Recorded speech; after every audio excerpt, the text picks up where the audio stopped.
Yes, ladies and gentlemen, it's Wednesday, and you know what that means. It's big business. And it's time for Wrestling Inc. to chat all about AEW Dynamite. And have we got a show for you? We've got CEO, and so much more. But before we get into all that, of course, allow me to introduce the crew. I'm Jack Farmer, being joined by Jimmy Korderas, and coming along with all of our... Are they Demonites, Issa, that you bring over with you? How you doing? I'm good. How are you guys? Doing good. Well. I like that. Demonites. Yeah, that's the name of the people. We do a raid. After I get done streaming, I redirect them over here so we can keep hanging out. And some of them, I see them in the chat. So I like that. Killer of Demons. The raid of Issa has come to WINC. Yes. Always good to see a KOD. But yeah, he's always bringing the crew. Jimmy Korderas as well. I saw you having some fun on Mondays. That was a great show. And you've had a pretty fun week, it sounds like. Yeah, I have. I'm in a good mood. I'm in a good place. As you saw on Monday night, I actually shocked those guys. They didn't know I was going to do it. You know what they say? You try to pop the boys because it's hard. Yes. The hardest people to pop are the boys. And I got Justin and Matt to pop with that opening shirtless. You popped the whole town. You popped the whole town, Jimmy, because that's been mentioned on my chat every night that I stream. They all have said you should have been on the podcast on Monday, and I'm like, what did I miss? So I have to go back and watch. Yeah, and I do. Yeah. Popping the boys, popping the town, popping buttons, Jimmy, popping buttons. That too, but I do have to also pay homage to my beautiful wife, Audra, who they wouldn't let me put my shirt back on because they said I committed to the bit. I have to go with it. But she gave me a pink robe in honor of Dave LaGreca to wear. So I wore that afterwards. I love it. I love it. You always can't miss TV here at Wrestling Inc. We're gonna get into this. This was a fun show. I can't wait to chat about it. Of course, as everyone settles in and finds their seats, we got some news to chat about as usual. And while you are settling in and finding your seats, hit the like button, comment, subscribe, share, 5-star review, all that good stuff. I want to start, I guess, just real quick news. Five time. We got 2 new names going into the Hall of Fame over at WWE. And yes, this is an AEW show. We're going to get into all that. Don't you worry. But again, we're trying to fill some time while everyone comes on over and logs in. Maivia and Thunderbolt Patterson going into the WWE Hall of Fame. It sounds like everything I've read about them, that they deserve it. Jimmy, if I'm being honest with you, they're not people I've followed personally, but a quick Google search, which is free, believe it or not, tells me that they seem more than worthy. Any thoughts on these two, Jimmy? Yeah, as far as Maivia, she also promoted as well. And, you talk about the High Chief Peter Maivia and who is the real head of the table of the bloodline. Yes, you can make a case for Peter Maivia being the head of the bloodline, is the head of the table, but everyone knows that in every family, it's the grandma who takes care of everything, and she did. She took care of that bloodline, and this is a well-deserved induction into the Hall of Fame because when the guys are all on the road, despite the fact that she promoted as well, but when all the guys are on the road, it's up to her to hold the fort. And those are the unsung heroes, is the family at home that you leave behind. And as far as Thunderbolt Patterson goes, a little before my time as far as getting to work with, from what I understand, a great man, did a lot of good stuff for civil rights, especially for the wrestlers. And, he was basically responsible for Dusty Rhodes being Dusty Rhodes.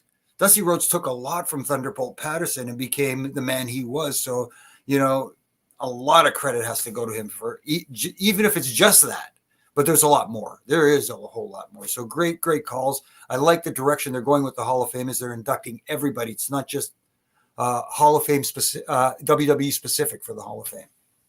Yeah, Issa, I think that really rounds it out a lot more. And we got to front it. Some people are saying it. Corey Pride saying, so The Rock got his grandma in the Hall. I'm just going to say this. You know what? Let's say she did nothing. Good for The Rock. Get your grandma in the Hall. I wish I could get my grandma in the Hall of Fame. Any Hall of Fame. She deserves it. But I mean, like I said, you just do a quick search on her. She deserves it. Issa, any thoughts on the Hall of Fame inductees that we're hearing about? No, Jimmy covered everything. These are people that were before my time. I did see somebody today take the time to tweet out a couple of YouTube links about Thunderbolt, and I watched them, and he looked absolutely incredible. But yeah, I'm happy about everybody going to the Hall of Fame. It's a good class. Mm-hmm. Yeah, it's definitely, to Jimmy's point, it's an interesting one. It's a fun one. It's not just like, oh, these were the popular people in WWE at this time period. It's really rounded out, and I think makes it, in general, when you have that kind of stuff, it just makes the Hall of Fame feel a little bit more full as opposed to just, oh, it's just the people who were popular 20 years ago.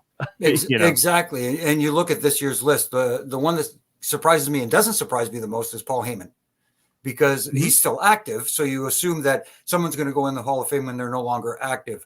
But it doesn't surprise me because Philly seems like the perfect spot to induct him. How can it get better than that? That place is going to go absolutely banana.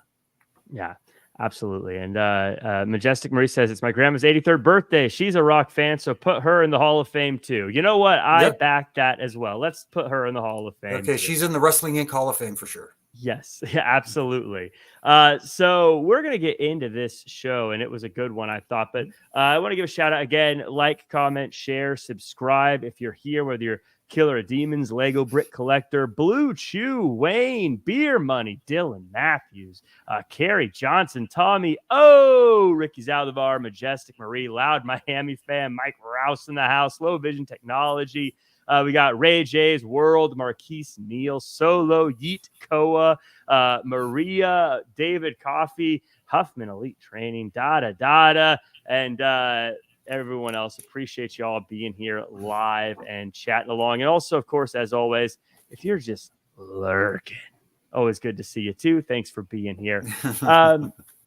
Also, I want to say before we get into this, one of the things I really enjoy about chatting with you guys on this show is that we all have different opinions and different views of what happened. And we all, I think, come from a different place as far as how we're viewing it. Jimmy, you, of course, have so many years of experience, and Issa, you have such strong opinions. It's always fun to have these opinions. And I think one of the things that makes this a fun group is we like to argue and disagree. And I think that's one of the cool parts about this group. So I just want to say I appreciate you guys. We wouldn't disagree so much if you weren't always wrong, but that's But that's the beauty of it. We could disagree respectfully, and that's what it's about. We have differing opinions. Like you said, I come from a different place. You hear a lot of analysts out there who were wrestlers who have a different take on things. And me being the fortunate one to be able to sit under such great learning trees, because I wasn't just in the room trying to get the finish.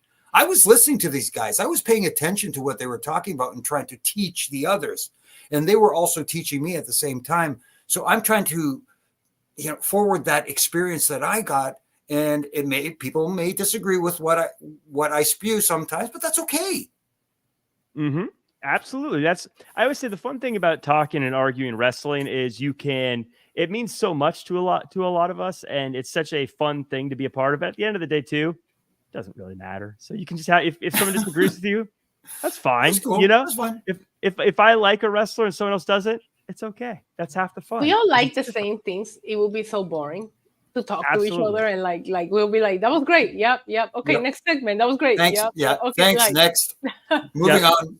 Absolutely. I think we might agree on a few things tonight, though. I'm excited to talk about this show. Yeah. We got the real quick the token Dom saying, is it Mommy Wednesday? Looking beautiful, Issa. Double J, you're looking good too. Well, thank you. Token Dom. I appreciate the sympathy. You're looking good, but I'll take it. And then, of course, Ray J, I see your comment. We'll get into that in just a second as we get started with the show. I do want to say real quick, just overall kind of thoughts on the show. I felt like, and before we get into the nitty gritty, and of course, we'll definitely get into the nitty gritty. I want your guys' thoughts on the kind of the flow of the show today, because I don't know about you, but it felt like things flowed really smoothly this week, and we were getting recap packages and things like that. It feels like, I don't know, someone said, guys, these are some things that we need to address. It feels like they did it, and it feels like it was great. We complained about certain things. I just want to give them their flowers when it feels like they do them. Did you guys, Jimmy, you're nodding your head. Tell me what you thought about just the general overall kind of flow of the show and some of the things you saw. No, I did like it because it everything made sense and took time, and they took the time to tell us about the people that we are watching, as opposed to just throwing guys out there to do their 5-star matches and that's it and leave and thank you very much for coming out. We getting to know and get invested in the actual characters and the people, and the way they laid out the show, giving things time to breathe, giving people a chance to get emotionally invested. I'm liking the direction they're going in. No show is perfect. Let's put it that way. It doesn't matter what you're watching on TV, which group you've in, or who you side with. Lose that tribalism crap, because we don't need it. All of it is good when it's smooth and flowing well, like it did tonight. Everybody can enjoy it, and even when it's not sometimes moving and flowing well, you could still enjoy it. It's okay to critique some things. That's okay. Yeah. And Issa, just any before we get into the nitty gritty, any overall thoughts on the show as far as the flow goes? Because again, it felt like everything. I don't know. It felt like someone tweaked something in there, or maybe went through a production sheet something. It did flow a little bit differently tonight. It really felt that way. It wasn't a perfect show by all means, but I enjoyed it. I enjoyed it more than last week. It felt like a big deal. It looked great. The crowd sounded great. I love seeing them have such a big crowd there. Like, you just miss that. That's how it used to be all the time in the beginning, So I just can't wait to get into it, because there was a lot of things that I really enjoyed that we'll talk about as we go on. J.R. Smith, by the way, with a question. Jack, can you swap viewing panels with Issa? I love you, but do your boy a solid. I don't know. I mean, I can. The problem is I can switch us. JR, no, then you'll be me. Yeah. Then my name is the name is wrong. I can't switch that. So sorry. Well, yeah, sorry, JR. Unless she changes her name to Jackie Farmer or something like that. Hey, well, there you go. Is it? Why do you want us to switch? Is there something I'm missing here? Is there an inside joke I'm missing? But let's talk about the start of the show. CEO, I thought, Issa, I want to send you to this to you first. I won't get into all the details. I'm just going to say I thought the car, the music, the outfit, this felt like the biggest signing they've ever had from a just feeling in the moment standpoint. What about you? I loved it. I was a little worried for a second, because we went to Renee and we saw the car pulled up, and I was like, I need AEW to start treating their women's better. And I sit here every Wednesday and I talk about how they just don't feel equal. They have never felt equal. And I'm sitting here thinking, when is the last time I felt this excited, where I knew what was going to happen, but they haven't announced it, but we all knew what was going to happen? I took it back to The Last Dance when CM Punk showed up. Nobody said it officially, but we all knew who was going to be there. They opened the show with him. They let him come out and sink it in. And I wanted that from Mercedes tonight. So when they first showed the car pulling up, I was like, they better not save her for the middle of the show. Like, I want to see her here, and I want to see more women time on TV today, which it happened. We'll get into that later, but they open and close the show. Like, we just don't see that in AEW. But I want to make this about her, because I love the presentation. She comes out. I was expecting the Mone song that we got used to in her time in New Japan. I don't even care. The CEO chant is genius. Always give the wrestling fans something to chant. That is wrestling 101. They're gonna love it. And it just popped up immediately. Like, I love how people automatically got it, and they started chanting as if she had been there forever, using that entrance song. And she comes out. She looks the part. They let her take it in. She does the baby face, promo. I still don't know what she's gonna be, but she allows to take it in with her city. I love what she talked about. I love that she talked about everything that she accomplished in the past. The first women main event on a pay-per-view did happen there. I drove all the way from New York there just to be a part of that, because it was such a big deal. And I honestly believe that anything that she sets her mind to, she can accomplish if she has the machine behind her, right? And I'm not trying to get a little bit negative here, but I need AEW to go with her, because I do think she can accomplish whatever she wants to do with this women's division. But she felt like $1 million. The outfit, the look, like everything. You can tell that she really just put some thought and effort into everything that was going to happen today. And it looked so well put together. The promo with her city, kind of like reminding you everything that she's been able to accomplish. And now let's get to business, calling out Willow Nightingale. And as soon as she said the main event tonight, again, it just took me a second back when I was like, wow, okay, maybe this is the beginning. I can't tell you where it'll go, but I'm happy that I had it tonight. because it felt like it was a big deal. And I'm just so happy for her. You could see the happiness all over her. And I've always have said, I don't care what she does as long as she's happy. And I feel like this is a decision that she made, and she wants to be happy, and she's happy. And I'm just all kinds of happy right now. Okay, that's all. I totally agree. And Jimmy, going to the music, I think the music is fantastic because, as Issa said, it gives us something to. It's hard not to chant CEO as she's walking out. Twitter was disagreed with me a little bit when I said that, but I don't care. I think it was great. Again, I felt like everything about her. Now we can argue about who the biggest quote unquote star is. You know, we can argue about like, oh, there's Bryan Danielson, CM Punk, whatever. But like I said, I just got this I feel like if you were watching for the first time, this felt like a huge deal as she's walking out. I don't know if it's because the crowd was so into it. I don't know if it's just the star power of Mercedes Moné. But watching this, I was like, this feels like a pivotal, could be, you know, they presented her like a huge deal. This felt like it could be transformative. We'll see how it plays out, but it felt like it could be that. No, it was all of the above, everything you mentioned, because right from the moment we saw the Mercedes pull up in the back, everybody started going, oh, you felt the buzz in the crowd. And when that music hit and she came out, she felt like a star. And, you know, like you said, for people tuning in for the first time, maybe checking it out to see what it's all about, seeing this, their perception is reality, as we say. I hate to sound like Captain Cliche, but that is absolutely true. They said, whoa, this looks like a big deal. And it felt like a big deal. And the crowd absorbed it. They helped it along. They didn't overtake the moment. You know, they didn't try to steal the spotlight, but they made the moment feel better, which is good, which is what you want your audience to do. You want them to be engaged. You want them to respond. And they did that without taking over the moment. And like you said, Issa, having something to chant is just, like you said, wrestling 101. It's perfect. And I know I've had people with a little bit disagreeing with me about her promo being a little too, oh, we know her story. Yeah, you may know her story, but there's a lot of people out here who don't know her story and her journey to get to where she is today. I like that they told the audience exactly who she is. Well, she did. She told the audience exactly who she was in a very passionate speech. It wasn't a promo. It was her talking to the audience, and that's what made it special.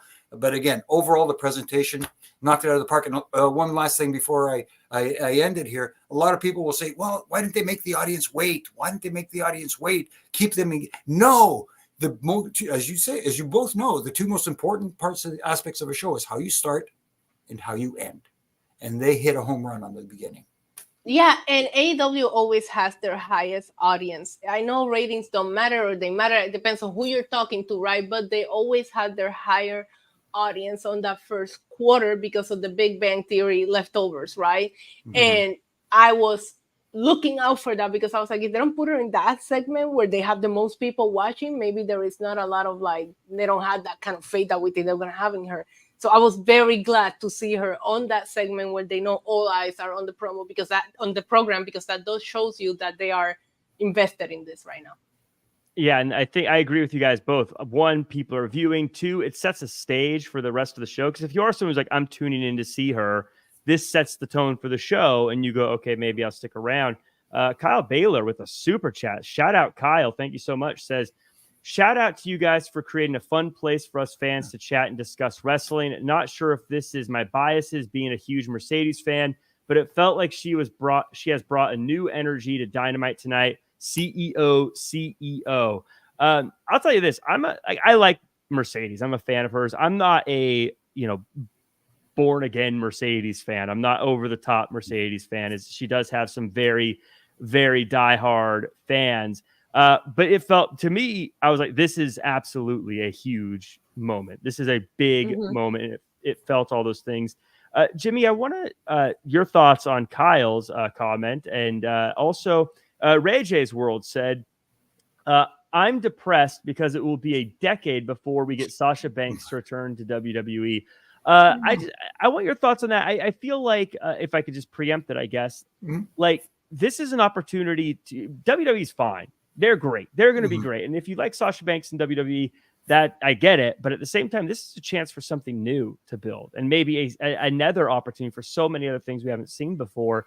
I would say embrace what could be great instead of worrying about what you're not getting, But what are your thoughts, Jimmy? No, I totally agree with that. But to Kyle, thank you very much. We do have fun doing this. That's why we do it, because we love it as well. And as far as, like you said, with Sasha Banks, it's going to be a decade before she returns to WWE. It doesn't matter if she does or whether she doesn't. You'll still be able to see her and enjoy her wherever she is. And wherever she is, she's going to help elevate. And I'm hoping that happens in AEW. That, like Issa said, the women's division has kind of taken a backseat for a little while, especially on Dynamite.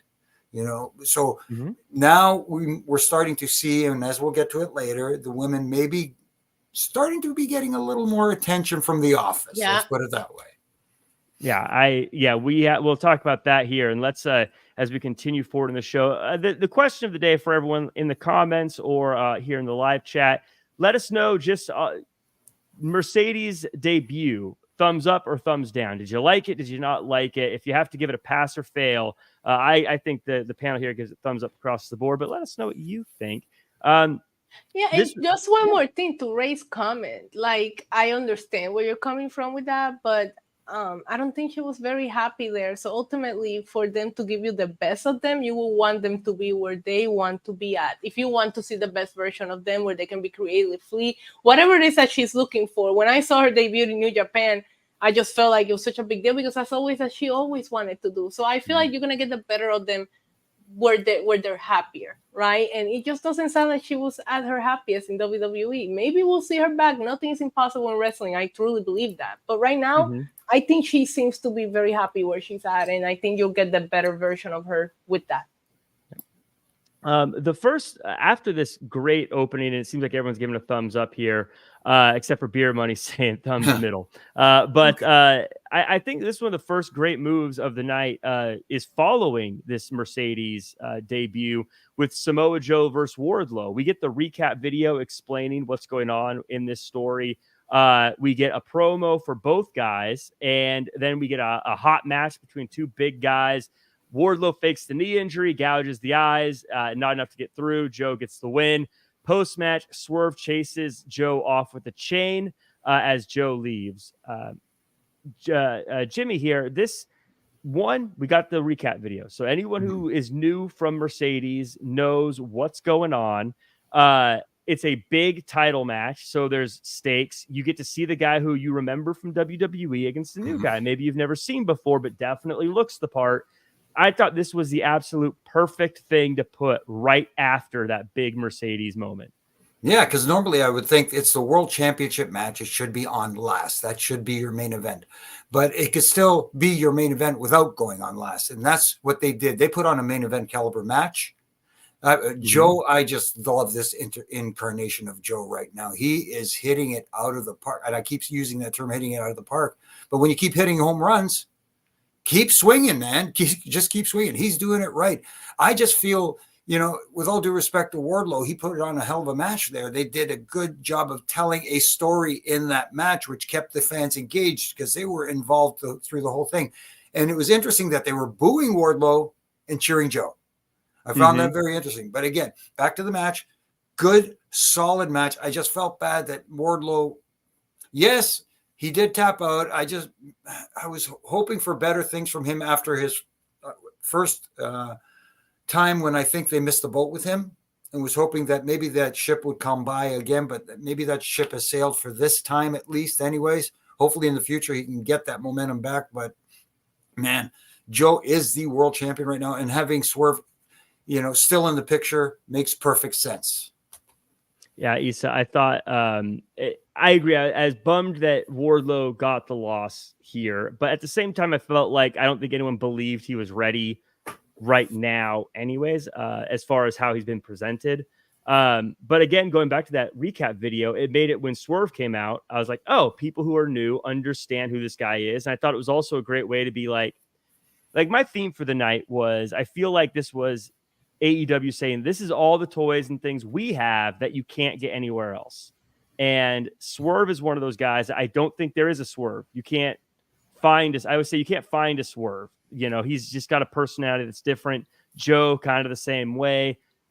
I feel like this was one of those things where if you were new, you were seeing a lot of stuff that you're not going to be able to get anywhere else. And I thought that was a smart move. Thoughts on Wardlow and maybe what's next for him and this opening contest? I agree with you guys on going to this was the smart thing to do. I'm a big fan of the backstage and the video packages tonight. I feel like I never felt lost watching Dynamite tonight, and that is rare. I always feel out of it one way or another. But there was a lot of really explaining you what's going on. There was a lot of better presentations. We'll get into that later. The match itself is what we had before. Samoa Joe had beaten Wardlow before for the TNT Championship in similar fashion. He kind of choked him out. I still remember it. So I just don't know that this did anything for anyone. But Swerve coming out, it just goes to show you that, yes, we're going to have Swerve and Samoa Joe again. I just wonder why they put that stipulation on the All-Star Scramble and make Wardlow the number one contender just to have him lose like this. Because if he wasn't ready and you don't think he's ready, why having Samoa Joe does not need to be elevated by beating Wardlow, is what I'm trying to say. So I just feel like that whole thing was unnecessary because Wardlow could be the next one ready for whatever was coming. But now you just completely, I don't know what you do with him from here. I guess I'm curious to see, but he said, how many times is going to get Wardlow? Then we're just going to be like, oh, maybe next time. You know what I mean? Right. No, I completely understand. Sorry, Jack, not to cut you off. I completely understand that. Really quickly to Solo in the chat room. I don't normally do this. Yes, I know Wardlow's a heel. Yes, I know. Trust me. But so is Joe. Supposed to be. He presents himself as a heel, but still getting cheered. But to your point, Issa, maybe this is setting up for something in the future, and hopefully it works out for Wardlow because we saw, I like the little presentation, the video presentation prior to the match with Adam Cole reading from the book, sitting in the chair, I wish he would have crossed his legs the other way so we could actually see the boot on his foot. The Adam Cole being presented this way, Jimmy, sorry to interrupt you, but how much I hate him being in a wheelchair. He just looks so non-intimidating. This is the right way to use Adam Cole while he is injured. He looks so much better. I agree with you on that.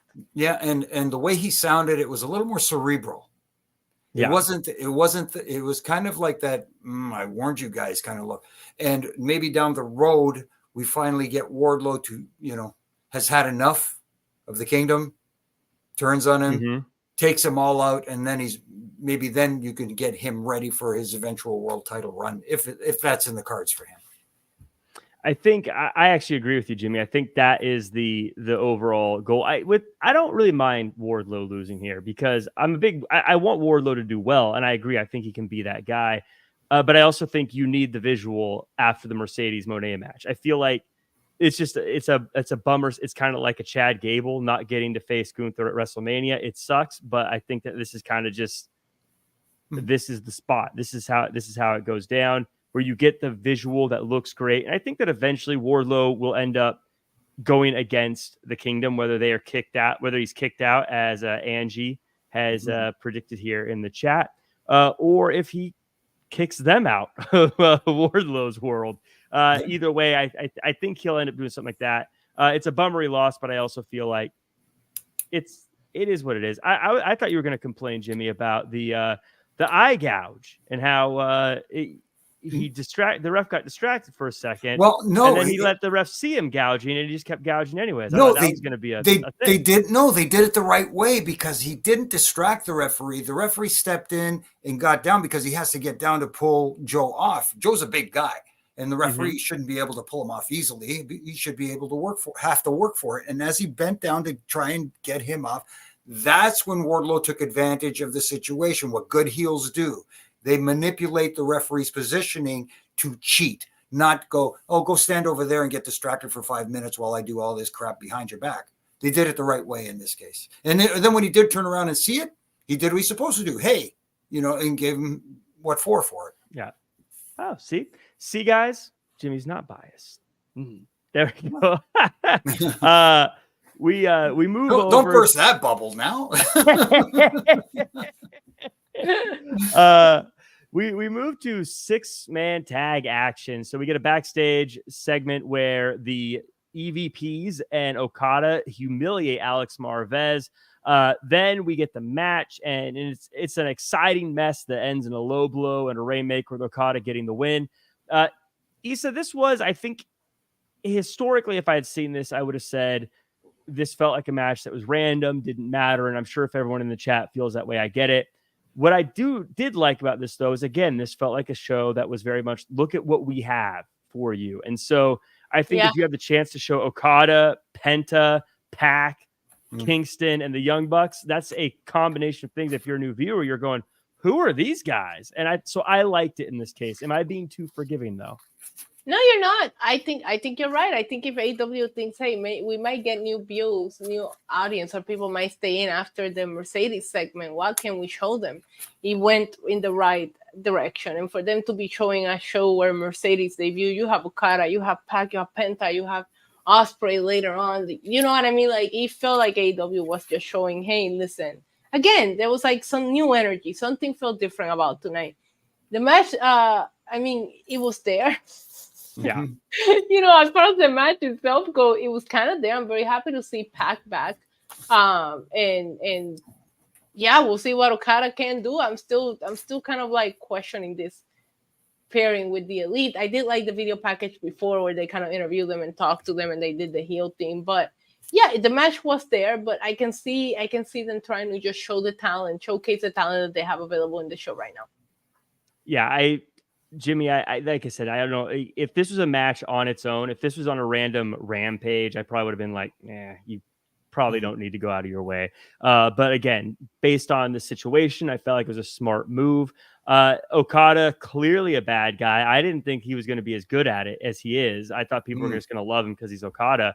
I think he's taken to it pretty well. What say you about Okada? And the match and everything else. Yeah, again, that was my worry as well because they don't want to boo Okada. Mm-hmm. But Okada has embraced this role as a heel, and I hate to bring it back to the other company again. It's kind of like with Rock. Everybody expected him to come back and be loved. Mm-hmm. And then we have, now we've got the Cody Crybabies and whatever else in terms. We got heel Rock, TKO board of director guy. But Okada siding with the EVPs. I think the Bucks are doing a great job of being heels because what they've done in their matches is they've toned down that high-flying stuff that they do and kept it to a minimum and only used it when it's to their advantage, if that makes sense. I know you guys are kind of getting my drift here. And Okada has embraced that as well. I like the beginning when him and Eddie faced off and he didn't touch him and he just turned and tagged out. Mm-hmm. Just solidifying that, you know what, I don't need to waste my time with you kind of attitude. He's embracing it and it's working. And, as far as trios matches goes, yes, you could talk about the rules and, everybody getting involved at the same time and all that stuff. But that's, it was a fun car crash. Let's put it that way. Yeah, absolutely. And Issa, I want to ask you, when Okada was coming to AEW and we were dream building matches for him, we of course Ospreay, Omega, a lot of these guys, a name that wasn't on there on the list, I don't think for most people outside of Majestic Marie, don't worry, I know a lot of people weren't thinking Okada versus Eddie Kingston, but now I'm seeing this and as they're building towards this, I'm thinking this could be really interesting. Okada versus Kingston. Do you think this is a good first real rivalry for Okada? Yeah, Eddie Kingston has been doing a lot of New Japan stuff. Isn't one of his titles a New Japan title? So it's almost like why didn't we think of it? Kind of situation. Like he's there, Okada's there, why not? I think it's I want to see where it goes because their styles are so different that I cannot wait to see them on a one-on-one and see how they clash, which we're getting, I think, next week already. Yep. And then they announced it for next week. Yeah, like that's crazy. But I think their styles are so different that I cannot wait to see how they make it work. And I know they will because they're both very good at their job. Yeah, it'll be very fun to see. I'm actually, like I said, going into this, I was thinking that's kind of a weird matchup. At the end of it, like, okay, hard hitting bruiser Kingston versus the super athletic Okada. Okay, I'm on board for that. We got a promo backstage from Deonna Purrazzo, basically saying, I'm going to find a partner to team up with Toni Storm and Mariah May. Of course, the questions being, who is it going to be? Jimmy Korderas. Who, first off, Deonna Purrazzo, segment backstage, building up another story in the women's division. Of course, kind of a theme tonight. very cool to see. But what do you think about the promo, the additional women's match story, and who's the partner going to be? The promo was okay. I won't say it was hit out of the park or anything like that, but it was okay. She, there's still little tweaks that she could do to stop making it sound like wrestling promo time and make it feel organic, which is what we're seeing a lot from others right now. And those seem to be resonating with the audience a little more. So other than that, it wasn't bad. As far as who the partner would be, the one I'd like to see come back and help Deonna Purrazzo right now is Britt Baker. That's someone who I think is, again, another very talented, female on the roster who can talk and do it in the ring at the same time. So that would be my choice. I don't know if it would be Deonna Purrazzo's choice, but that would be mine. Majestic Marie seems to agree with you. Britt Baker, she says, Issa, thoughts on this one, and who do you think the person's going to be? By the way, since we're talking about Britt Baker, it looked like Mercedes almost did the DMD thing, and she stopped herself after the first one. I don't know if that was intentional or if it was like a oops, and then pulled out of it. Sometimes things are not by accident. But who's going to team with her? I would love it to be Britt Baker. I'm not sure Britt Baker is ready yet. I mean, nobody really knows what's going on with her. I also wouldn't mind somebody that maybe Tony has a little past with. Where is Jamie Hayter? It's gonna. I cannot wait to see who it is. But it would be interesting if they bring somebody that has history with Tony, like a Jamie Hayter, or I mean, I don't know, because she's doing the whole dating thing, but like a Ruby Soho, or like some of the people that that she had a storyline with. But I was excited to see a backstage promo for the women, setting up a whole different program. Again, a lot of women on tonight's show, and that made me happy. There's a lot of different directions they can go. I feel like I'd like to be Jamie Hayter because, like I said, with the Mercedes thing, I kind of feel Britt Baker is going to come back for Mercedes. So if we can get Britt and Hayter back, I'd be happy because we get two then instead of Britt Baker doing both. By the way, Raza from Lithuania, shout out. Thanks for joining us. And I want to give a shout out to Ryan Hall, first AEW show. The place was packed. First time commenting on the show live as well. Love you guys. Ryan, thank you so much for commenting on the show. Hope you have fun. I'm excited you got to go to a fun show that was with a fun crowd. That's the best time. The AEW shows are pretty fun to go to as well. Let me know, Ryan, let us know who was getting the loudest reactions. I mean, I'm sure Mercedes was. Were the CEO chants really that loud? I saw someone say they thought they were pumped in. Were the CEO chants really as loud as they sounded? Let me know, Ryan, if you get a chance. Even if they were, who cares? It was fun. I don't care. Yeah, who cares? I enjoyed it. And like I said, it felt really loud and fun. Yeah. So, we also got a Christian Cage Edge recap video. We don't really need to break it down, but again, just another recap video. I thought, again, smart, especially for, again, people who maybe don't watch AEW going, oh, Edge is here. Christian, this is crazy. Right. I like that. I'll tune in next week. Yeah, and again, making sense where it's going to happen. So, connecting the dots. Crossing the I's and dotting the T's. No. How does that go again? Something like that. Something like that. Angie's going to be there in Vancouver in May, so very cool. They're very fun shows. You'll definitely enjoy them. We got Jay White versus Darby Allin. Story is Darby Allin is in pain, but he's fighting through it. It's a struggle, but Jay White gets the win. Post-match, fake handshake leads to an attack on Darby Allin. Bang Bang Gang gets stopped by the Acclaimed, and then Jay White takes out Billy Gunn, and they destroy Darby Allin. Issa, this may have been my happiest moment because everyone says I don't like. I like everything. I've been very vocal about not being a big fan of the Bang Bang Gang, Scissor Gang. It's done. It's over. And Jay White looking like he could be just a villain. I love this. What say you? Yeah, they didn't last very long as a team. And I'm excited about that because I also didn't like them. They're both trio champions for three different. It didn't make any sense to me. So I'm glad this wasn't a thing for too long. I enjoyed the match. Having Darby out there, like all taped up, it was just, I don't know how I feel about that. However, the taking him out in the way that he does, I was hoping that they would use that big spot that he did at Revolution to write him off so he can go and climb his mountain or whatever that he's doing. But now they used it to move another different storyline, and I'm excited for that. But I am with you. The match was kind of there. I was just here for the post match, and Jay White did look pretty badass today. And after getting a win over Darby, maybe we're on the road to rebuilding him. I really enjoyed the way he did the fake out handshake into the gun. I thought that was just a cool little deal there. Jimmy, I think that historically this would have been where you and I would have talked about too many potatoes. And I typically would have agreed, but I've said before, I'm okay with them not only riding off Darby Allin, but also breaking up Bang Bang Scissor Gang, because like I said, I've just wanted them to get rid of the Bang Bang Scissor Gang. So I feel like I'm glad they got that in there, because it's over now and we can move on. I want your thoughts on the match, the post-match, and I have my little special question for you. After Darby hit the apron on the outside, Taz says, somebody check on him. Right. Do you think referees should get out of the ring, even if it's all good? Do you think they should be getting out of the ring and checking more often, or should they stay in the ring and just go straight to the count?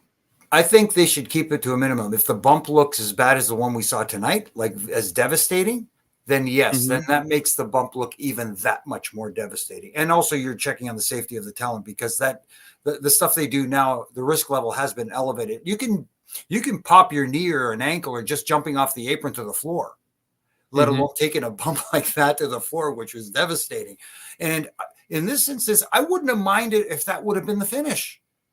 I wouldn't have minded the count out there, and then have Jay White go out, oh, I'm checking on you, then drag him up, put him in the ring and go to it. And then and I like what they did afterwards to set up with the Acclaim and Billy Gunn. They took their time there as opposed to rushing into it.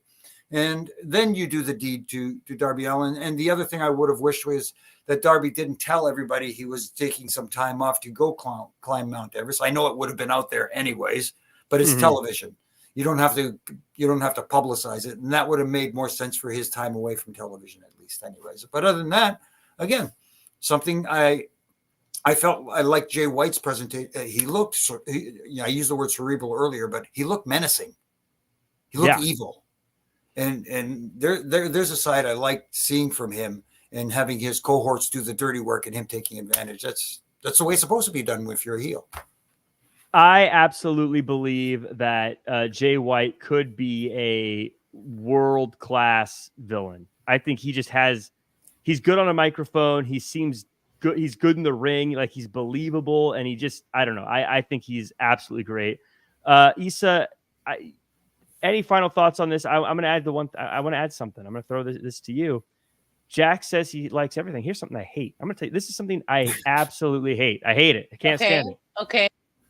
I hate when someone's on the outside of the count of 9, completely knocked out, and then bolts up in the last second and comes in. I'd rather they came in at 7 halfway. It drives me nuts. I can't stand it.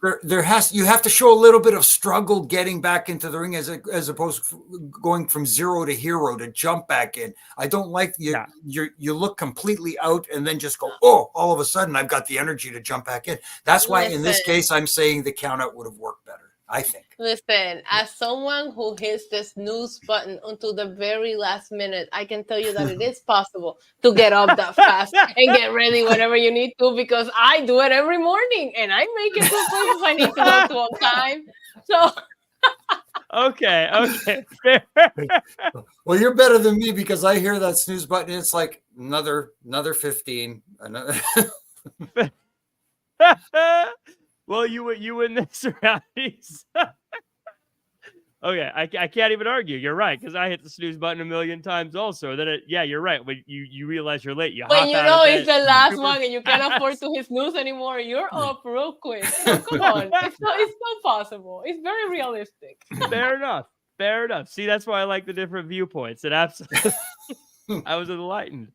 So we got a dare I say, I can't believe I'm saying this after we had Mercedes earlier. We may have had the best promo of the night, bruv.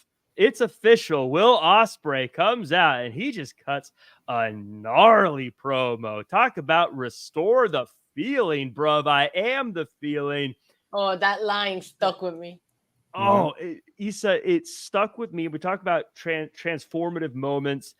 his energy, his like feeling like a real conversation, yet also a promo at the same time, I think is people are going to probably tear me apart for this. Very CM Punk like, where he's cutting a promo, but it feels like he's talking to you. But there's an energy with him, and it does feel like there's a feeling coming back to AEW, and it feels like he's a part of it. Ospreay, this just blew my mind watching this. Yeah, I love this promo. This guy is hyped for no reason whatsoever. Like, nobody should be that hyped. I was like, he's going to give himself an aneurysm just from how hyped he was to be there to talk to these people. But you believe it. It's not even like a forced hype. This guy's happy to be there. He just signed. He's just getting started. And I feel like, and maybe it's just me overthinking it, but I feel like, hey, we just saw Mercedes. You have Okada here. Like, you have to stand out and prove yourself, because there is a lot of main event worthy talent. And the people that I'm giving you are not even in the title picture. I'm not even mentioning Samoa Joe or Swerve. So if you're Ospreay and you're coming into the mix, you're not coming into a company that doesn't have anything else and they're desperate for you, right? And he is aware of how good he is. But there was something about Mercedes coming on the opening of the show that sold, like the arena looking sold out, that I was like, wow, this is what AEW really felt like back in those days that we all talked about. So when Ospreay said that, restore the feeling, I am the feeling, I almost got the goosebumps. I was like, holy crap. Like he's aware of it. He's acknowledged it. And he's like, I'm here to make you feel the things that you felt back then. And I get those feelings from Ospreay when I'm watching him wrestle. I do feel a little bit different. I am invested. This is somebody that I known, and I'm not someone that goes out of my way to learn a lot about outside, WWE, the mainstream companies, right? But I think a lot of people know who Ospreay is. So I thought this was 10 out of 10 perfection. And it was such a different promo than what we saw from Mercedes that it also worked. But again, restore the feeling, I am the feeling, get it tattooed. That was a beautiful quote. 100%, Jimmy. It's a t-shirt for sure. It's a t-shirt for sure. Yes, 100%. And Jimmy, I always say one of the things I love about AEW is it has that kind of gritty, unproduced feel to it. I think the produced stuff looks great too. Don't get me wrong. Right. But this definitely has that like kind of gritty, unproduced feel, and that is Ospreay. This did not feel produced. It didn't feel like, again, like he was cutting a promo. It sounded like a promo. The energy of a promo, the fire of a promo, the salesmanship of a promo. But it felt like he was truly like just speaking from the heart, and he was fired up for this one. Your thoughts on the promo and the big question: when you spell bruv, is it capital B? Of course, it has to be a capital B. It does have to be a capital B. Yes. And as far as the promo goes, and again, we're calling it a promo, even though it didn't sound like a wrestling promo 101 kind of thing. The thing I liked most about it was levels. He came out at first and he was fun Will Ospreay. And then he started to up the ante a little bit, slowly by slowly, when he started talking about Bryan Danielson and what happened and how the conversation he had with him and all that story, the story he was telling, his emotion level, he got amped up, and that emotion grew and grew and grew. And you can see it elevating throughout the entire promo. And it drew the audience in. They were buying everything. And every time he made eye contact with that handheld camera that was in the ring with him, you felt it through your television screen. And that's what you need to do. And that's what I keep trying to tell people. Yes, he's fantastic in the ring. He can give you all the 5-star matches in the world and make people go, oh, yay, that was great. But unless you do that, unless you make that connection with your audience as a person, they never fully buy into you, if you get my drift. And that's what working is compared to being a great wrestler. He's now becoming a great worker.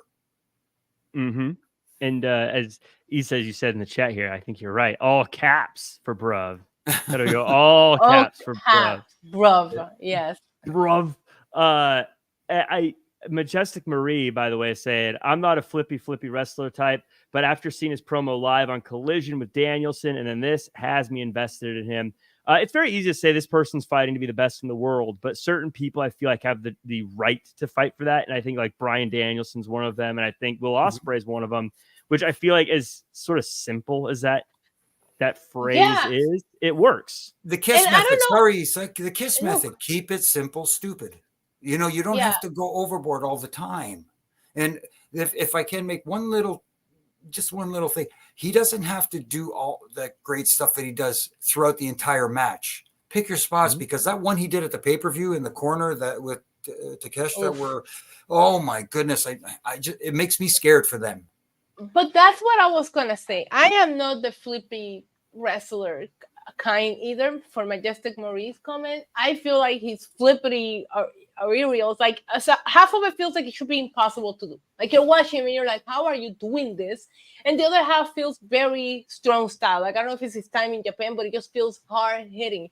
It's not like your typical I'm gonna flip around and do some, acrobatics, because that is not my kind of wrestling either. And I have always really enjoyed what Ospreay does. He figured out a way to make everybody like for it to work.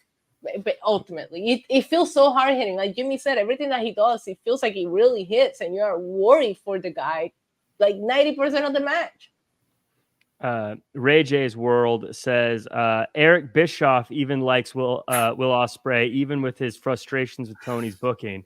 I mean, you can't deny excellence, and I think that Will Ospreay is excellence. I mean, you may not like his style or whatever, but it's hard to be like, this guy's not great. He is the feeling. Mm-hmm. Mm-hmm. Yeah, if I can, for one thing, talking about Tony's booking right now, I'm wondering if he's getting a lot of help in that department with the new signing to his writing team. The young lady, I want to pronounce her name correctly. Is it Peppermint Jen? I think it's something that sounds right. I can't. I don't want to get it wrong. I know it's Peppermint something. Yes. I know who you're talking about. And mm-hmm. Maybe she's helping in that direction. And hey, Tony is a big fan of, and that's cool and everything, but he needs help with the booking aspect, and maybe needs to take more advice from those great minds he's surrounded with. And it feels like he is. He's starting to listen. Somebody is anyway. Somebody's starting to listen. Well, Ray J's World also has a comment, and this was a little bit ago, but I just get into it now, Ray J, sorry. Says, AEW still has a Meltzer popping problem. They are getting good stories, but Tony still wants Meltzer to give him 5 stars. I get where this is coming from. I don't know if I got that tonight or really the past week or so. I mean, he wants good matches, obviously, but I didn't feel, I don't know. I'm feeling a transition to the other way. Issa, what are your thoughts on that comment?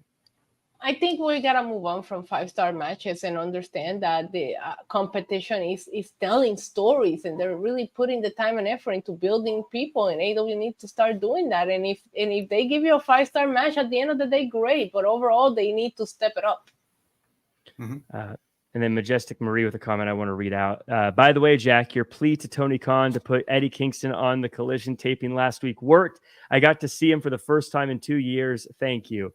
Yes, I appreciate. I'm sure it had everything to do with my comments, so I will take all the credit for that. But Marie, I'm so glad you got to see him. Nothing like getting to see your favorites live. We had a tag team match. Lion Hook versus the Gates of Agony. Jericho and Hook get the win. Leads to Jericho challenging Hook next week. Issa, if you were to say, Jack, who are the top 10 greatest wrestlers of all time, I don't know who they'd be, but Jericho would absolutely be in that conversation. And I think Jericho is someone who in AEW has done so much for them. But for me right now, if I'm being honest, it's not hitting. Feel like it's hitting. You can say it. What's going on with Jericho? Why do I feel like I just don't seem to care what he's doing? I mean, I'm with you on that. I think the reinvention and the things that he's done are crazy, but none of this made any sense. This might have been the only time I felt lost tonight.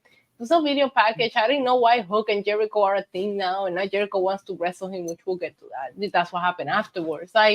He's getting no reaction, which is crazy because he used to get the biggest reactions in AEW, and I just think they need to stop putting him in these random stories, or maybe he goes away for a little bit and haven't come back in a significant way. I don't know what you do, but I don't remember being invested into anything Jericho has done since, MJF. When MJF put him through the 5 wrestling matches of when we have all those crazy matches. Nick Gage was on freaking AEW. Like, that is the last time that I remember feeling like I care about what Jericho's doing.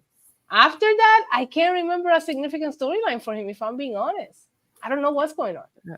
Yeah, Jimmy, do you think maybe he's taken too many losses or something over the time? Because I think even on paper, like I get it. Like there's a history of Taz and Hook or Taz and Jericho, and that leads to Hook. Like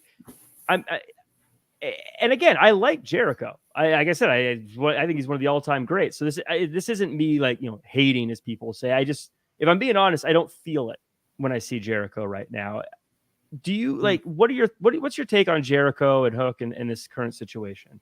I don't know what to make of it. It almost feels like Jericho is consciously taking a step back and trying to let the others step in the forefront.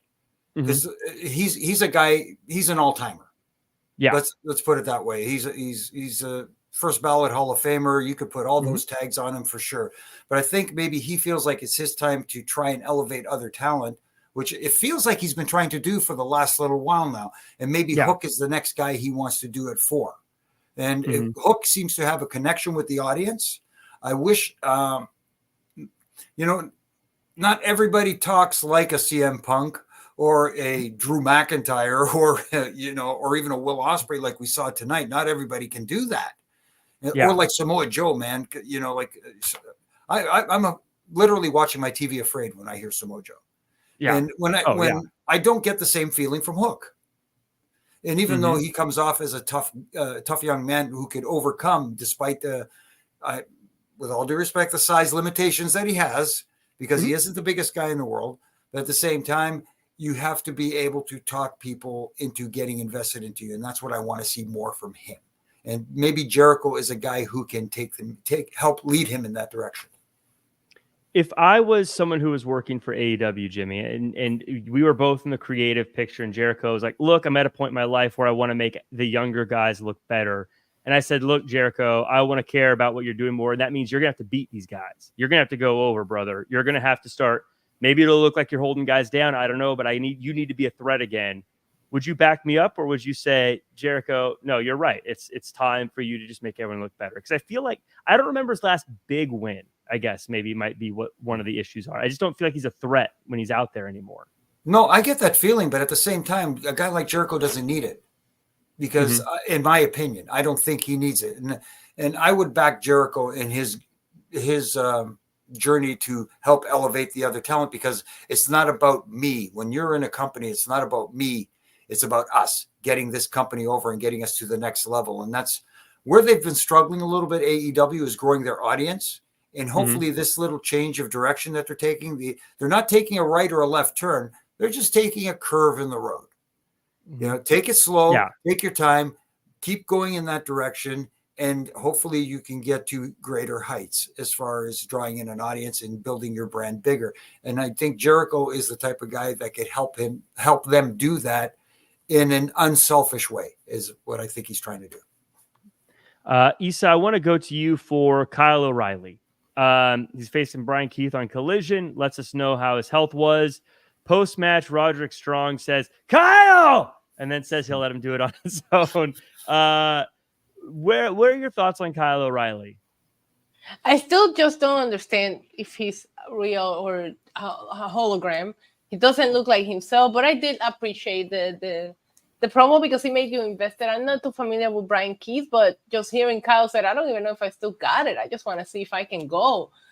Just that will make you go like, oh man, why is he doubting himself? Let me pay attention and see if he still got it. So yeah, the promo did what it needed to do. Jimmy, for Kyle O'Reilly, I think he's definitely going for that. I'm a personable, kind of guy you would have a beer with, it feels like. He feels like he's not, he comes out in a regular t-shirt, backwards hat, kind of talks very normal. Do you think this is a good move for him in a pro wrestling business that needs the airport test passed on a regular basis? For some people it works. And I think right now for Kyle O'Reilly, it can work because everybody is so over the top and everybody's got a character that people can buy into. Sometimes you need just to have a regular guy out there that the audience can kind of get a grip with. If I'm trying to get the right words here, but you think I know, I guess you know what I'm trying to say here. Sometimes I get a little bit lost for words, too many ref bumps over the years, as I like to say. But, I think, but I do want to see a little bit more from him when he comes out and speaks. Again, the talking aspect is very important and getting people invested in you. And there's a lot of people doing I have to prove myself. I have to, I'm self-doubting and that sort of thing. Come out and say, I know I can do it. I could do it again. Yes, I was out. Yes, I was injured. I didn't know if I was going to come back. I am back and I'm going to prove myself again instead of doing the self-doubt thing. But other than that, it was fine. Yeah. We'll have to see how it goes as he starts getting matches in, because I know he's got a really good fan base. So I think people will be along for the ride. We'll just have to see how things go once he gets working and going forward. Hugh, I see your super chats. We'll wrap up the show with those, just so you know. So I see them, but we will get to them. Not saying your full name though. I can see what that says, Mr. J Nis. But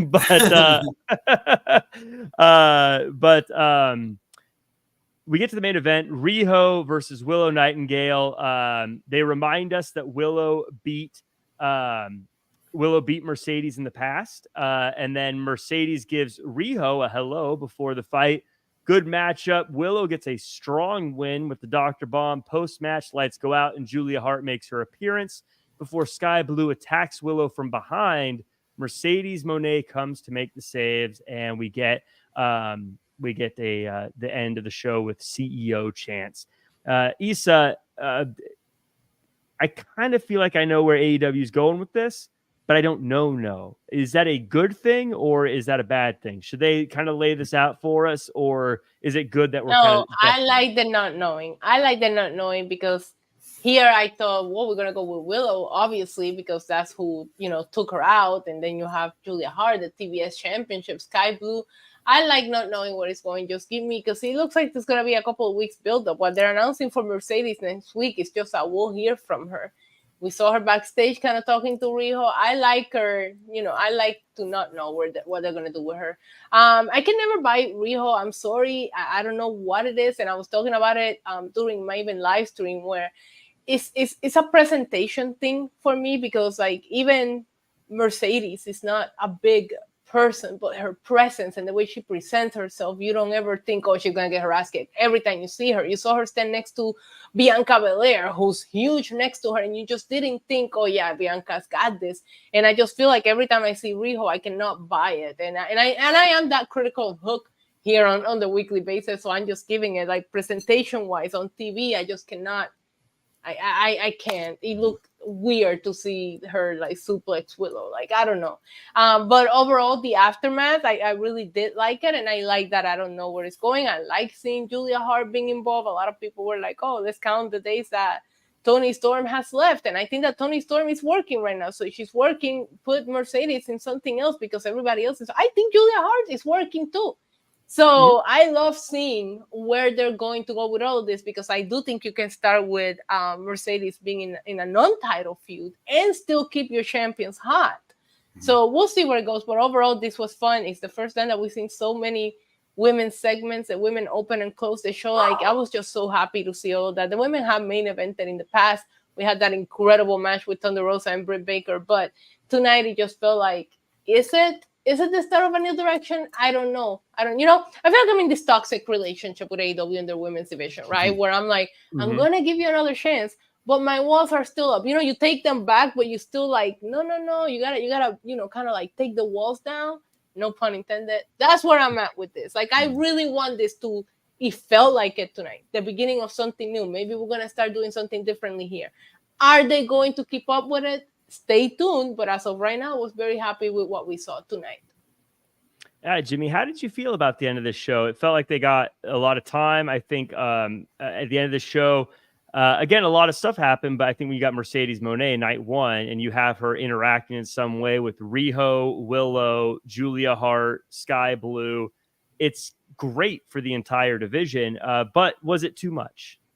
I don't think it was too much. I think I love the attempt that they tried to give the women the main event spot. And finally, as opposed to the pre-main event match, the 9:35 match p.m. And I like that they are moving in that direction where they're trying to make the women seem significant. And yes, Mercedes Moné is someone who can help push them in that direction, like we saw in the opening segment and closing with her coming out. Again, the fact that they put the trust in her to open the show and close the show shows how much faith they have in her and believe that she could move the needle a little bit. And hopefully she can. And, you know, again, as we say, I say it how many times, like, I hate to sound like a broken record. How you start the show and how you end the show is what people remember the most. And seeing Mercedes Moné open the show the way she did, looking like $1 million, and closing the show looking like she owned that ring, made her look big time. And you know what? And respect for the, technically speaking, 3 looks that she had tonight. She had the look with the jacket, then she took off the jacket, then she came out in a whole different gear. I love that. Yeah, it's a. I love. I mean, talk about a superstar. You got to have wardrobe changes if you're going to have be a superstar. Did we see it at the halftime show? It's I want to say, so we got a couple of super chats. I want to make sure I get through here from Jay here. Actually, Jay, real quick, I'm going to get to Ray J's comment just because it's a little bit quicker. It says, Brian Keith is a Booker T guy, so Kyle will be okay. Bounty Hunter Brian Keith is awesome, by the way. If you haven't had a chance to check him out, he's great. So definitely check out anytime he's on TV. Good stuff from him. But so Hugh has a couple questions for us, and we'll go around the horn here. Speaking of great workers, your 3 men's top 5 currently, and your top 5 women's current can be both companies. Wow. That's a lot of people, so you don't necessarily have to give 5. But just to start, I'll say right now I'm going to stick to AEW because this is an AEW show. Right. But I think the people who just for me, like, I'm excited about. I don't know. It's hard to get into like worker. I don't know. I'm just going to say favorite, like people who I'm interested in right now. Right. Probably like Swerve, Adam Page, and Will Ospreay are probably the 3 fellas that, like, when they come on, I'm like, okay, business is going to be good. And I think in the women's division, it's got to be Willow Nightingale, Athena, and I'm a big Chris Statlander person. Jimmy, who are some people? You don't have to give $1 million or whatever, but from any company, who are just three people that you're excited about right now? Well, since it is an AEW show here tonight, I'm going to keep it AEW because I do have my favorites from the other team too. But as far as AEW goes, like I said earlier, I'm a big Samoa Joe guy. I think he's hitting it out of the park. I am really, really, really digging where Will Ospreay is going because he's starting to get that other aspect that he needed, and he's incorporating it into his game. And I'm liking that. Like I said earlier, just tone down the high risk stuff a little bit and just use it sparingly for when it makes sense, because he could, like you said, he could do some amazing things. And I'm seeing some different sides of Swerve too. You see his mic skills have elevated too. So there are a lot of guys there that are really good. As far as the women's division, Toni Storm is really doing it for me because she's getting you interested not only in her matches, but the black and white presentation and all that sort of stuff. And this whole vibe that she's I don't want to date it, but whatever, 40s, 50s film star or whatever, Hollywood thing. I love that presentation. And I'm a big Britt Baker fan. Hopefully she gets back soon and is okay to do so. And I like, oh man, see, that's a tough one for me in the women's division because now, you know, they're starting to build that division. So there's tough choices there. Well, it's also tough because it's off the top of your head and you're trying to remember who's there. But Issa, how about yourself? Anyone that stands out to you? Of course, I'm going to say Roman Reigns. I don't care whose show this is. Roman Reigns is on top of the industry right now, period. Oh, sorry. And I'll give you 3. And we're talking about people that like just really get you excited. If I go WWE with the guys, I'm going to say Roman right now, Drew McIntyre and Trick Williams. Those are my 3 WWE wise. Okay. Right. If we're going to AEW, I am going to say Ospreay, Samoa Joe, and Swerve. Yeah, I think we're all on the same page there. I think those 3 guys are stealing the show right now. And as far as the women's go, I'm going to take it back. I think Rhea Ripley has something special about her. Every time she comes out, you stop and you watch what she's doing. But we're going to try to keep it AEW. I'm going to say she's here now, Mercedes. She got her her graphic. I really think she could change things, so I'm excited for her. I love Toni Storm, and I really have been enjoying everything that Julia Hart is homegrown for them if you really want to get into it, and that's very noticeable. She's young, you know. NJF went on talked about on the press conference about the younger talent, you know, and Julia is a baby. Like what she still can give us, and AEW kind of like has made her. So I'm excited to see what she does next. I never thought the cheerleader going to the House of Black will work, and here I am praising her, and that is exactly they don't have an NXT. We have to watch them develop right in the big times when it comes to AEW. So I'm just super happy of everything she's being able to do. I've become a big fan.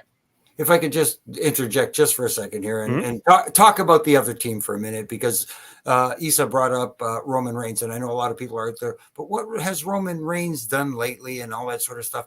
See, the great workers don't have to do, and I have to get this in once a week, right? The twisting, burning 450 hammer Phoenix splash to get the audience to throw. Roman Reigns gets a reaction. Every time he goes out there, he grabs a microphone. He doesn't have to say a word.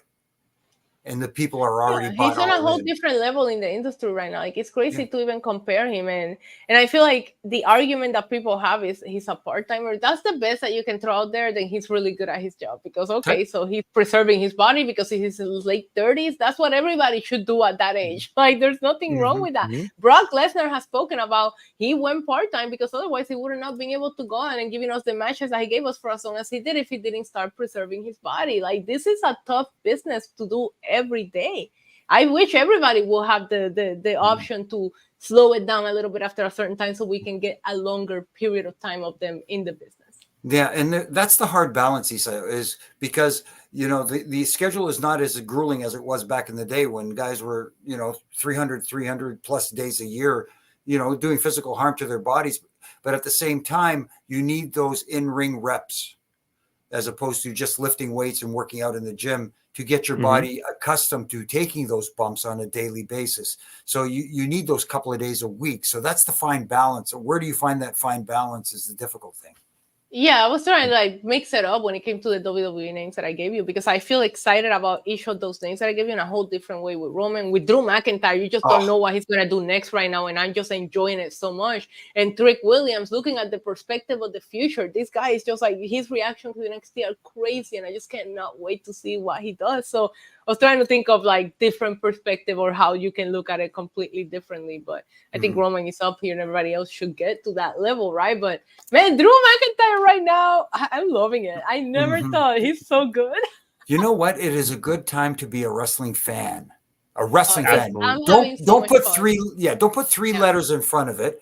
Just put wrestling fan. Wrestling fan. Like wrestling is so good right now in all aspects. Every show is giving you something that you love. Like every show. I'm talking about even Ring of Honor, TNA. Like every show is like really enjoyable right now. And even if you're not watching, you'll get somebody telling you, "Oh my God, Athena's having the run of a lifetime," or TNA is really cooking right now. Like I loved it. This is what we do, right? So we need it to be good so we can, you know, eat, pay the bills.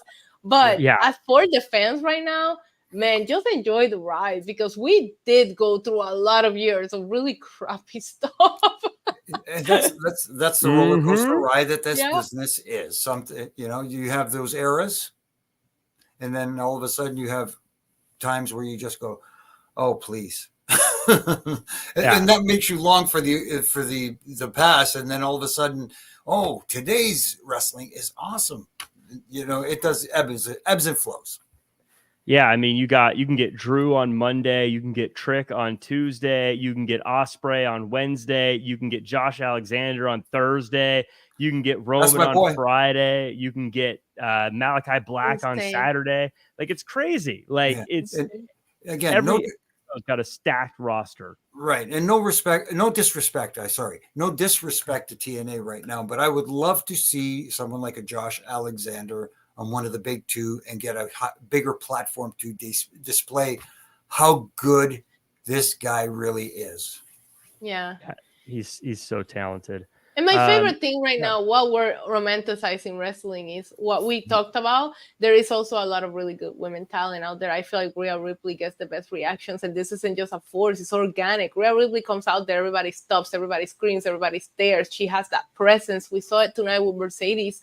It's just good to see these women that are absolutely just badass. They're gonna kick your butt. Still hot, right? But they're good at their job. Like, I just love everything that happens today in wrestling too. Like, I tune in on Mondays, and I feel like the number one reason is probably Rhea. And it's been a long time, so I can tell you a women's name is what comes to the top of your head. Rhea and Drew are right there with me for why I watch Monday Night Raw. I mean, yeah, it's really good. I mean, maybe not as good as Mechanical Spider and Dog Food days, but you know, it's pretty good. Yeah, people have to stop being cheerleaders for at a car crash. Come on, guys. Yeah. You know. Yeah, no, it's good times for everyone. Enjoy them while they're here, because we, as you say, Jimmy, we go through hot times and slow times, and you don't know how long the good times are going to last. So enjoy them while you got them. I think that does it for our show. We're going to wrap it up. Everyone in the chat, if you're still this far along, in the comments, let us know your top 3 wrestlers right now. Put in the comments below. I want to read it. Yeah, top 3 or whatever right now, how you feel. So not all the time or anything, but just for what they're doing right now. Let us know, and then we'll go around. You know what? We didn't even mention Gunther, who's freaking killing it right now. How did we not mention Gunther?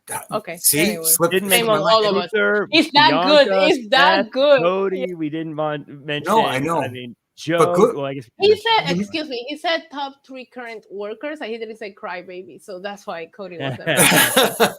But you're right about Gunther. I mean, this guy has elevated that Intercontinental Championship and made it relevant again.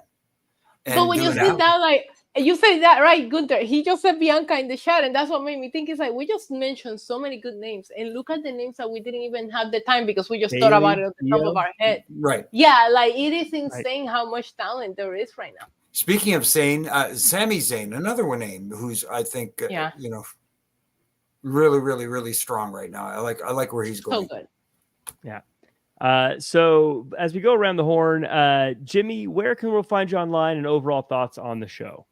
Overall thoughts on the show, I thought it was a solid show, and they needed to be solid, especially in front of that big crowd in Boston, and they did it. They delivered, and I like we've been saying all night. I like the direction they're heading, and hopefully this continues in the future. I got my.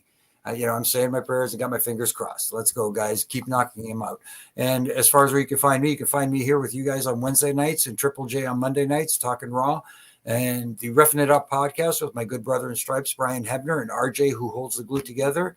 We're having a hell of a time. We just recently celebrated our 100th episode where we had Dave LaGreca on. We've had Cody Diener on. This week we had Matt Morgan. It was a fun chat with Mayor Matt. You know, great times, fun to catch up with some people, you know, that you've gotten to not only call colleagues, but friends in this business. And of course, you can catch my Ref and Rants daily on all my social media platforms from Monday to Friday, where I just give a little, there's some positivity, sometimes some positivity, but also a little critiquing just to tighten little screws that I believe need to be tightened. And of course, the views on Ref and Rants are those of mine and mine alone. Again, not to tear down, but to hopefully help elevate. And Issa, where can we find you online, and what are your overall final thoughts? NYC Demon Diva across all social platforms, especially here on YouTube. Go subscribe to my channels. I do watch alongs for a lot of these shows live, so you can come hang out with me and the Demonites. You guys can find me here on Tuesday, Wednesdays, and Fridays, also Lucha Libre Online. And as far as the show goes, I thought it paced very well. Again, I am proceeding, like, I'm excited cautiously, but I'm super happy with Mercedes Mone and what we saw in the presentation that she got tonight. And I just hope this just continues to elevate AEW and the women's division. So I'm excited to see what's next for her. And of course, everyone, thank you so much for joining us. Killer Demons, Hugh J-ness, thank you so much for joining us. Stephen Camp, Huffman Elite Training, James Orwell, everyone else, thank you guys. You can find me at Real Jack Farmer across all social media. This weekend I'll be doing commentary for Santino Bros Last Man Standing. It's going to be a good one. You can check that out on Fight TV. I think what I loved about this, like I said, I feel like AEW has been trending up, and I feel like not only was this a good show, but they really made next week's show also feel like you got to watch it. So if you were a new viewer this week, they did a lot of stuff to make you want to tune in next week, which is very smart to do. So from my hometown, the T-Dot, as we call it up here. Are you going to slide in and count the 3 one of these times? Only if Edge asks me to. Other than that, no. Even though it's an I Quit match, you'll count the 3. I'll count it anyways. I don't care. Well, thank you guys so much. As long as I can count Christian out. You're right.